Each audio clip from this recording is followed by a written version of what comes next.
नमस्कार दोस्तों, mission geography YouTube channel में आप सभी का स्वागत है। अपन देख रहे थे पृथ्वी की उत्पत्ति, एडविन हब्बल का जो आधुनिक सिद्धांत है उस पर चर्चा कर रहे थे। तो उसके संदर्भ में अपन ने हब्बल का सिद्धांत है क्या और तारों की उत्पत्ति कैसी किस प्रकार से हुई, चंद्रमा कैसे बना, द बिग स्प्लेट क्या था, बिग बैंग क्या था आदि चर्चा कर ली थी। आज अपन चर्चा करेंगे कि इस सिद्धांत के अनुसार स्थल मंडल का विकास कैसे हुआ। टॉपिक चल रहा अपना पृथ्वी की उत्पत्ति। तो इसमें अपन देखेंगे कि स्थल मंडल का विकास कैसे हुआ।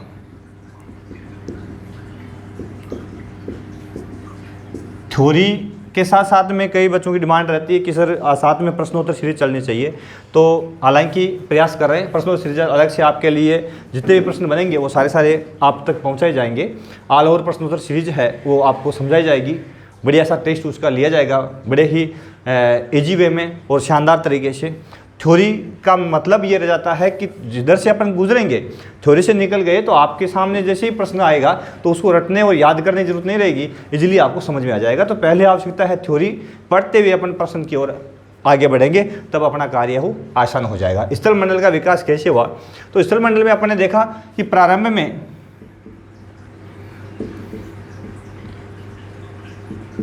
जब पृथ्वी की प्रारंभिक अवस्था थी तब उस समय किस रूप में थी, वो गर्म थी या तप्त थी, ठीक है ना। और गर्म और तप्त थी, तरल अवस्था में माना जाता है कि काफ़ी तरल अवस्था में थी, उसका तापमान ज़्यादा था। ये ज़्यादा तापमान क्यों हो गया, इसके पीछे कारण है कि जब वो ग्रहाणु जो थे, प्रारंभ में जो छोटे छोटे गैसीय जो पिंड जुड़े थे जिनको ग्रहाणु कहा गया था, ग्रहाणुओं के जुड़ने से कई तरह के ग्रहाणु मिले, तो इनके जुड़ने से ग्रह का निर्माण हुआ था। तो इनके आपस में संपर्क आने से इनकी जो गुरुत्व शक्ति थी, गुरुत्व के कारण यहाँ एक प्रकार का ऊष्मा पैदा हो गई। क्या पैदा हो गई? ऊष्मा यानी ऊर्जा पैदा हो गई। और इस ऊर्जा पैदा होने से पृथ्वी का तापमान बढ़ गया। तो यदि अब कई कह रहे हैं उसी रूप में यदि अपन चले तो प्रारंभ में पृथ्वी का तापमान क्यों बढ़ा, तो इसका कारण क्या था? इसका तापमान बढ़ने का जो कारण रहा है वो है जो ग्रहाणु थे, ग्रहाणु के गुरुत्व बल के कारण, या यूं कहें गुरुत्व के स्थान पर ग्रहाणुओं के गुरुत्व बल के कारण आपस में आकर्षण था, आकर्षण के कारण, ग्रहाणुओं के आपसी आकर्षण के कारण पृथ्वी जो थी उसका तापमान बढ़ गया। तापमान बढ़ा प्रारंभिक अवस्था में जब वो थी, तो आगे चल कर के पृथ्वी जो है उसमें कालांतर में धीरे धीरे परिवर्तन आए। और कालांतर में परिवर्तन आया, उसमें परिवर्तन क्या आया? परिवर्तन यह आया कि जो पृथ्वी थी उसमें जो हल्के और भारी जो तत्व थे, तो भारी जो तत्व थे वो केंद्र में चले गए, उसके ऊपर हल्के भाग आए और सबसे ऊपर और हल्के भाग आ गए, ठीक है ना। तो सबसे हल्के ऊपर रहे, फिर और हल्के, उसके बाद में आंतरिक भाग में कौन से थे? भारी तत्वों का जमाव हो गया। जैसे यहाँ पे लोहा, आंतरिक भाग में लोहा व निकिल का जमाव हो गया, ठीक है ना। तो यहाँ यदि प्रश्न बने तो पृथ्वी के आंतरिक भाग में किन तत्वों की प्रधानता है? तो ये भारी तत्व थे, तो यहां क्या हो जाएगा? लोहा व निकिल, आंतरिक भाग में लोहा और निकिल पाया जाता है, ठीक है ना। तो ये इस प्रकार से पृथ्वी के अंदर ये व्यवस्थितकरण जो हुआ था कि बाहरी भाग में हल्के पदार्थ, उसके बाद में उससे भारी, सबसे अंत में आंतरिक भाग में केंद्र में सबसे भारी पदार्थों का जमा हुआ, इसको कहा गया था विभेदन। क्या कहा गया था? विभेदन, ठीक है ना। तो पृथ्वी के अंदर तत्वों का परतों के रूप में जमना क्या कहलाया? विभेदन कहलाया। क्या कहलाया? विभेदन कहलाया। अब धीरे धीरे पृथ्वी जैसे जैसे ठंडी हो रही थी ना, इसका बाहरी आवरण जो धीरे धीरे कैसा हो रहा था, ठंडा हो रहा था, तो उसके कारण प्रक्रिया कौन सी प्रारंभ होगी, विभेदन की प्रक्रिया प्रारंभ हो गई। अर्थात ये जो पृथ्वी है वो परतों के रूप में व्यवस्थित हो गई। सबसे बाहर हल्के पदार्थ में, फिर उससे भारी, सबसे अंत में सबसे अधिक भारी तत्व है उनका जमाव हो गया, तो इसको क्या कहा गया, विभेदन कहा गया। ठीक है ना।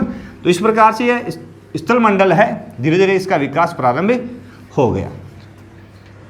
अब क्या है, अगला बिंदु जो है, जब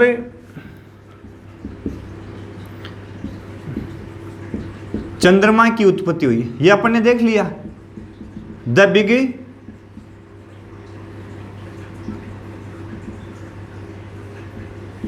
स्प्लेट, ठीक है ना, द बिग स्प्लेट जो हुआ था जिसके कारण चंद्रमा की उत्पत्ति हुई थी, वो अपन ने देखा। तो उसके कारण विभेदन की दूसरी प्रक्रिया प्रारंभ हो गई, विभेदन की दूसरी अवस्था प्रारंभ हुई। कब है, चंद्रमा की उत्पत्ति के समय। प्रश्न कैसा बनेगा कि चंद्रमा की उत्पत्ति की घटना, हालांकि सारे प्रश्नों से लास्ट में अपन देंगे आपको, क्या कहलाती है। तो यह इसका उत्तर क्या हो जाएगा, द बिग स्प्लेट, ठीक है ना, द बिग स्प्लेट कहलाती है। यह चंद्रमा की उत्पत्ति इस कारण से हुई है। ठीक है ना। इस समय जैसे चंद्रमा की उत्पत्ति हुई तो पृथ्वी के अंदर एक विस्फोट हुआ, बड़ा स्प्लेट हुआ, और उसके कारण क्या हुआ, पृथ्वी का एक बार पुनः तापमान बढ़ा। पृथ्वी का पुनः क्या बढ़ा, तापमान बढ़ा, और तापमान बढ़ने के कारण पृथ्वी के अंदर पुनः विभेदन की प्रक्रिया प्रारंभ हो गई। ठीक है ना। तो पृथ्वी में दूसरी बार, पृथ्वी के निर्माण में दूसरी बार विभेदन कब प्रारंभ हुआ, कब हुआ, तो इसको यदि अब यूं कहें तो कब हुआ, चंद्रमा की उत्पत्ति के बाद। चंद्रमा की उत्पत्ति के बाद जैसे ही पृथ्वी का तापमान बढ़ गया, ठीक है ना, बिग स्प्लेट के कारण जैसे ही पृथ्वी का तापमान बढ़ा तो विभेदन शुरू हुआ, उसमें विभिन्न प्रकार की परतों का निर्माण हुआ। अब परतें कौन सी बनी थी, किस रूप में बनी थी, वो यदि अपन देखें तो इसमें जो हल्के पदार्थ बाहर जमे, उसके बाद में उससे बाहरी, उसके बाद में सबसे बाहरी, और अंत में यह ऊपर वाला जो भाग है ये वाला, तो इसको तो कहा गया भूपरपट्टी। सबसे ऊपरी भाग उसको क्या कहा गया, भूपरपट्टी यानी क्रस्ट। ठीक है। तो सबसे बाहरी भाग है और सबसे हल्के पदार्थों से बना हुआ है और अपने जीवन का आधार भी है, जीवों की उत्पत्ति का आधार भी है। उसके बाद में दूसरा जो भाग था उसका नाम रख दिया गया सियाल, सिलिका और एल्यूमिनियम से बना हुआ है। ठीक है ना, सिलिका प्लस एल्यूमिनियम से बना हुआ है। उसके बाद ये जो परत थी उसका नाम रखा गया सीमा, ये स्वेस का वर्गीकरण है, सिलिका प्लस मैग्नीशियम, और अंत में जो था उसका नाम रखा गया निफे, निकिल प्लस फेरियम।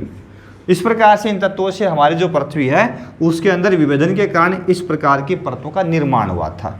तो सबसे ऊपरी भाग जो है उसमें जो क्रस्ट है, भूपरपट्टी जो है वो, ये तो स्वेस का वर्गीकरण है, लगभग 200 किलोमीटर की गहराई तक,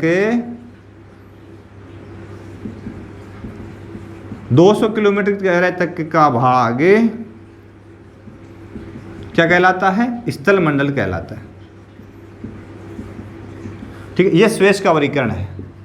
स्वेस ने इस प्रकार से पृथ्वी का वर्गीकरण किया था। किसका है, स्वेस ने। तो स्वेस के अनुसार इसके 3 भाग है, विस्तार से पढ़ेंगे स्वेस के अनुसार आंतरिक संरचना। इसका यदि अपन प्रश्न बनाए तो किस प्रकार से बन सकते हैं, स्थल मंडल की गहराई है कितनी है, 200 किलोमीटर। कितनी मानी गई है, 200 किलोमीटर तक स्थल मंडल की गहराई मानी गई है। इसके अनुसार ऊपरी जो परत है कहलाती है, उसका नाम क्या है? ऊपरी परत को क्या बोलेंगे अपने? क्रस्ट या भूपरपट्टी। क्या बोलेंगे? भूपरपट्टी या क्रस्ट बोलेंगे इसको। उसके बाद में दूसरी सीमा, दूसरी परत कौन सी है? तो उसका नाम क्या रखा आपने? सियाल। ठीक है ना। अगला प्रश्न साथ साथ में यदि आप इसको नोट कर रहे हो तो साथ साथ में नोट भी करते चले।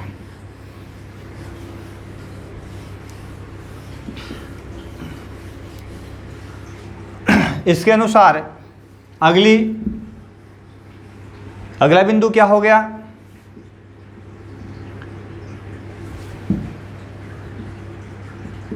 क्रस्ट के नीचे वाला भाग, यहां स्वेस के अनुसार क्या है? सियाल। ठीक है ना। उसके बाद में प्रश्न बनता है सियाल किन तत्वों से बना है? किन तत्वों से बना है? उत्तर क्या हो जाएगा? Silica plus aluminium.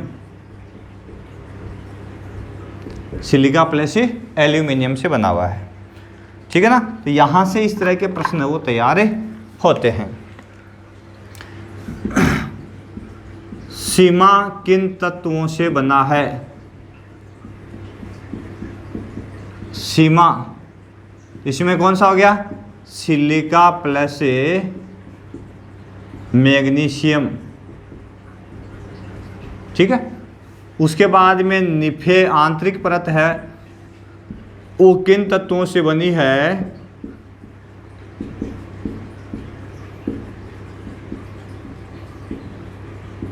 इसका नाम है निफे, निकिल प्लस फेरियम, यानी इसको लोहा भी कहेंगे अपन। ठीक है। तो इस प्रकार से ये स्वेस के अनुसार जो विभेदीकरण की जो प्रक्रिया थी उसके तहत हमारी पृथ्वी की आंतरिक संरचना उसका व्यवस्थीकरण हुआ। ठीक है। अगला बिंदु इसमें देखें अपन,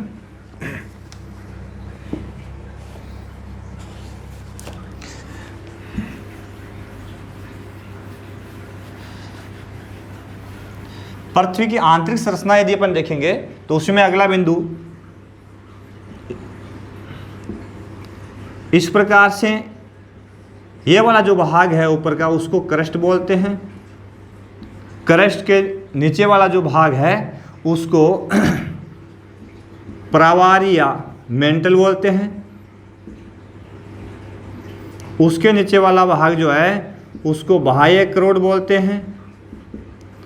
उसके अंदर वाला भाग जो है, आंतरिक वाला भाग, आंतरिक क्रोड बोलते हैं। ठीक है ना। इस प्रकार से इसका व्यवस्थीकरण है। क्रस्ट और जो प्रावार मेंटल है दोनों को मिलाकर के स्थल मंडल कहा जाता है।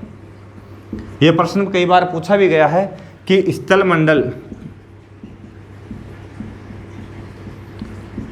का निर्माण होता है किससे? तो यहां प्रावार या परपट्टी प्लस प्रावार कह दो चाहे ऊपरी मेंटल कह दो। ठीक है ना। तो ठीक है, तो अपन ये देख रहे हैं। तो इस प्रकार से स्थलमंडल बना है और यही एक प्रकार का विभेदन है। ठीक है ना। क्योंकि यहाँ से लेकर के यहाँ तक देखेंगे अपन तो पृथ्वी का जो अर्धव्यास है वो 6378 किलोमीटर के आसपास में है। तो ऊपरी जो परपट्टी है उसको 100 किलोमीटर तक माना गया है। ठीक है ना। उसके बाद मेंटल 2900 किलोमीटर तक मानी गई है और ये 5100 किलोमीटर तक मानी गई है। और उसके बाद में पृथ्वी का केंद्र आ जाता है। तो ये इसका, यदि पृथ्वी के अंदर जो स्थलमंडल है वो विभेदन की प्रक्रिया के फलस्वरूप स्थापित हुआ है। ठीक है। तो इस प्रकार से ये प्रश्न यहाँ से बन जाते हैं। अगला बिंदु इसमें है कि बिग बैंग सिद्धांत के अनुसार पृथ्वी पर स्थलमंडल के बाद में वायुमंडल,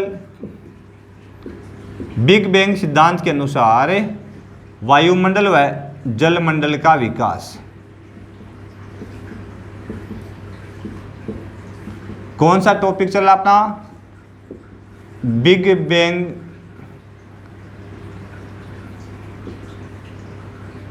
थ्योरी के अनुसार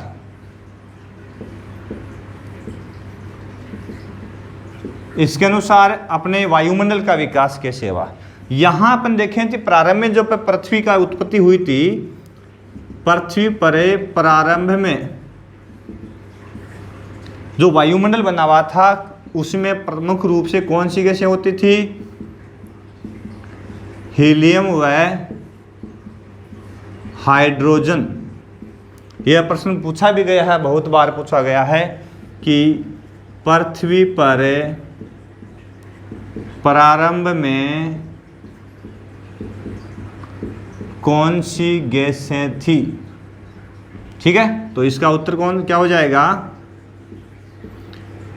इसका उत्तर हो जाएगा हीलियम व हाइड्रोजन। ठीक है, समझ गए होंगे। हीलियम व हाइड्रोजन प्रारंभ में पृथ्वी पर गैसें पाई जाती थी। ठीक है, उसके बाद में हुआ क्या? पृथ्वी जैसे जैसे ठंडी हुई, पृथ्वी धीरे धीरे जैसे ठंडी होने लगी, उसके कारण क्या हुआ? पृथ्वी के अंदर से कई तरह की गैसें निकली। मुख्य रूप से जो गैस है, आंतरिक भाग से जलवाष्प का निष्कासन हुआ, जलवाष्प निकली। ठीक है ना, साथ साथ में CO2 carbon dioxide, nitrogen gas, methane CH4, ठीक है ना, ये गैसें और अमोनिया, ये गैसें प्रारंभ में जो है वो पृथ्वी जब जैसे जैसे ठंडी होती चली गई तो उसके ठंडा होने के बाद ये वायुमंडल में बाहर निकली थी। तो इसको बोला गया था गैस उत्सर्जन। गैस उत्सर्जन के तहत पृथ्वी से कौन सी गैसें बाहर निकली? तो इसमें CO2, नाइट्रोजन, मीथेन, ठीक है ना, इसके अलावा अमोनिया और जलवाष्प है, और बहुत अल्प मात्रा में ऑक्सीजन, अल्प मात्रा में ऑक्सीजन। ठीक है ना, ये बहुत कम मात्रा में बाहर निकली। CO2, नाइट्रोजन, इनकी मात्रा अधिक, आज भी नाइट्रोजन वगैरह की मात्रा है वायुमंडल में ज़्यादा है। तो इसको बोलते हैं, ये जो प्रक्रिया ना, इनका बाहर आना गैस उत्सर्जन कहलाता है। डिगैसिंग जिसको बोलते हैं वो डिगैसिंग कहलाता है। अब इनके बाहर निकलने से वायुमंडल में क्या हुआ? जो वायुमंडल में जैसे ही CO2 की मात्रा बढ़ी तो तापमान गिर गया। वायुमंडल का तापमान, CO2 की मात्रा जलवाष्प पर बाहर आ जैसे आई तो पृथ्वी का तापमान, वायुमंडल का तापमान गिरा। हालांकि अपन वर्तमान में क्या बोलते हैं कि CO2 की मात्रा बढ़ती है तो वायुमंडल तापमान बढ़ता है, लेकिन यहाँ जलवाष्प और CO2 की मात्रा पृथ्वी के आंतरिक भाग से, क्योंकि पृथ्वी ठंडी हो रही थी तो उसका तापमान गिरा, और तापमान पृथ्वी का गिरा तो संघनन प्रारंभ हो गया।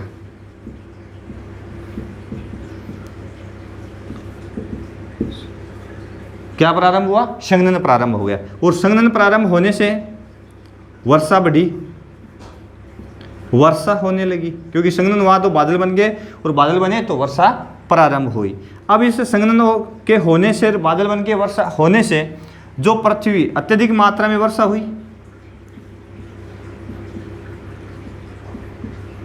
अत्यधिक वर्षा हुई, और यह जल है वो गर्तों में जमा हो गया, जल गर्तों में जमा हो गया।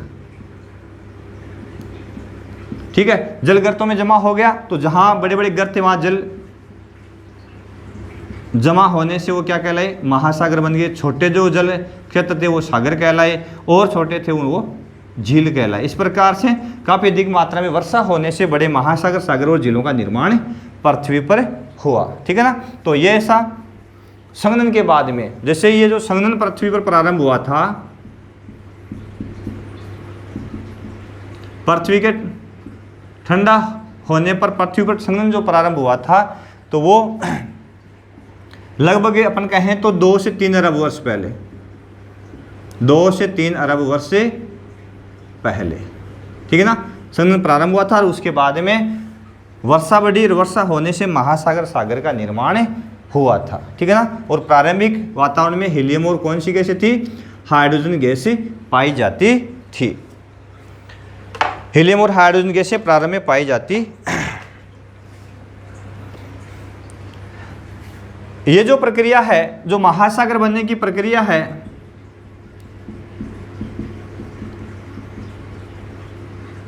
महासागरों का जो निर्माण है, तो वो ऐसा माना जाता है कि माफ कीजिएगा, ये 4 से 5, ये 400 करोड़ कह दो चाहे 4 अरब वर्ष पहले इसका प्रारंभ हो गया था। इस प्रकार से बिग बैंग थ्योरी के अनुसार हमारी जो पृथ्वी उस पर वायुमंडल का विकास होता है और उसके बाद में जलमंडल का विकास होता है। और संघनन के कारण जब वर्षा आई और वर्षा आने के बाद में वनस्पतियों की उत्पत्ति हुई। देखते हैं वनस्पति उत्पत्ति कब हुई, एक सारणी के माध्यम से मैं आपको बताता हूं। तो वनस्पति उत्पत्ति के बाद में ऑक्सीजन की मात्रा वायुमंडल में बढ़ी, उसके बाद में धीरे धीरे ऑक्सीजन की मात्रा हो वो वायुमंडल में बढ़ना प्रारंभ हुई। तो अब देखते हैं कि इस पर जीवन की उत्पत्ति कैसे हुई। तो अपन देख रहे थे बिग बैंग थ्योरी के अकॉर्डिंग अब जीवन की उत्पत्ति किस प्रकार से, वायुमंडल सारा देखने के बाद में जीवन की उत्पत्ति, कई सारे जो बिंदु जो मैंने नोट किए हैं ताकि इजीली सारा का सारा डाटा जो है वो मेमोराइज होना सभी के लिए मुश्किल है।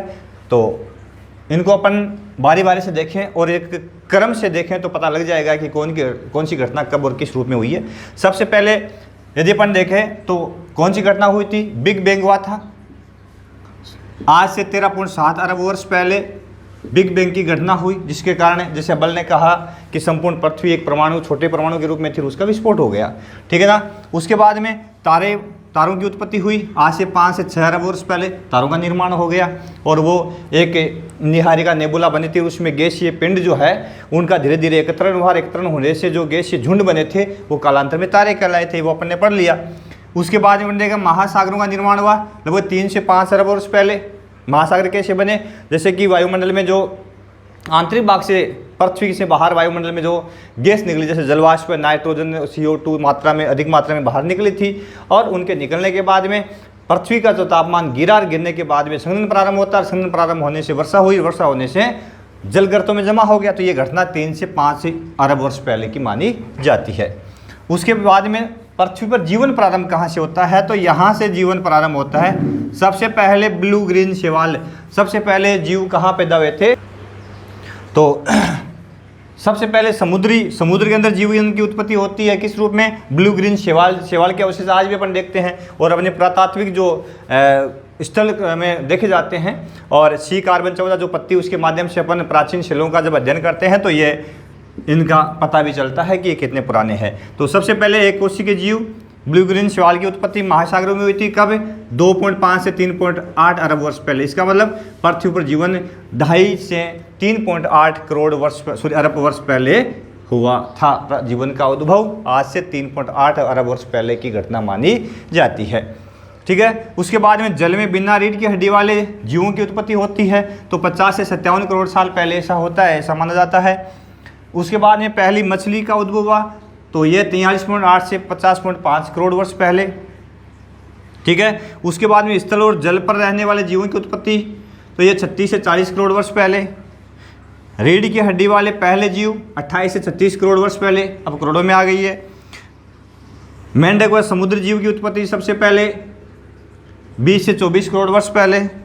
डायनासोर का युग जिसके बारे में अपन पढ़ते हैं, तो 6.5 से 20 करोड़ वर्ष पहले इस काल में डायनासोर की उत्पत्ति होती है और विलोपन भी हो जाता है, ठीक है ना, 6.5 से 20 करोड़ वर्ष पहले।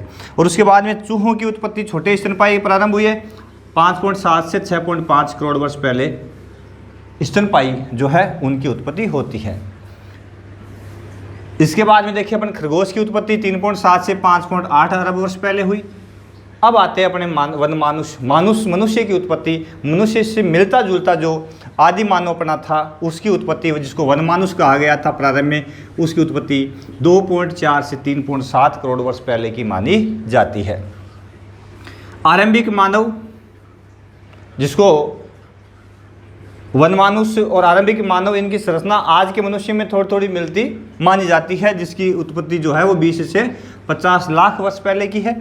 और यह आज के मानव का हमारा आदि मानव है, हम इसी के वंशज माने जाते हैं आदि मानव के, जिसको होमो सेपियंस कहा जाता है।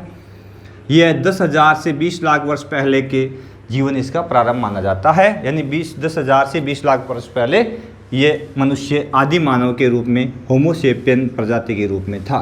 ठीक है, तो ये एक महत्वपूर्ण प्रश्न है कि होमो सेपियन प्रजाति के रूप में मनुष्य कब था, तो 10,000 से 20 लाख वर्ष पहले।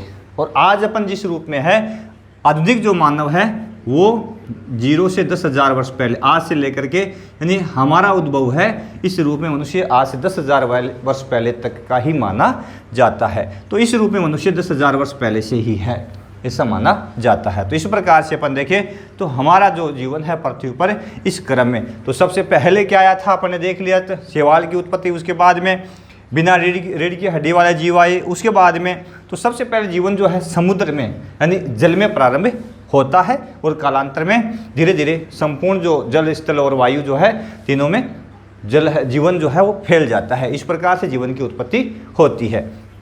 तो यहाँ से यदि प्रश्न बनेंगे तो किस रूप में बनेंगे, तो वो अपन ने देखे, ये थ्योरिकल तो ये देख लिया अपन ने।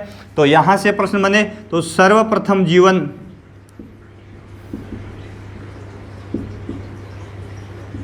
किस रूप में उत्पन्न हुआ, तो ये यदि अपन प्रश्न देखें तो ब्लू ग्रीन शैवाल के रूप में। कौन से जीव, एक कोशिकीय जीव, ठीक है ना, एक कोशिकीय जीवों की उत्पत्ति सबसे पहले होती है। इसके अलावा यदि अपन देखें तो सबसे पहले जीवन कहाँ प्रारंभ होता है, सर्वप्रथम जीवन कहाँ प्रारंभ होता है, तो यहाँ उत्तर क्या हो जाएगा, जीवन जो है वो जल में प्रारंभ होता है सबसे पहले, समुद्रों में। ठीक है ना, जल कह दो चाहे महासागर कह दो, तो जल में प्रारंभ होता है। हमारा जो आदि मानव था वो क्या कहलाता है, तो उसको होमो सेपियन कहा जाता है, होमो सेपियन के नाम से पुकारा जाता है। आदि मानव की उत्पत्ति सबसे पहले कब हुई, या वनमानुष की उत्पत्ति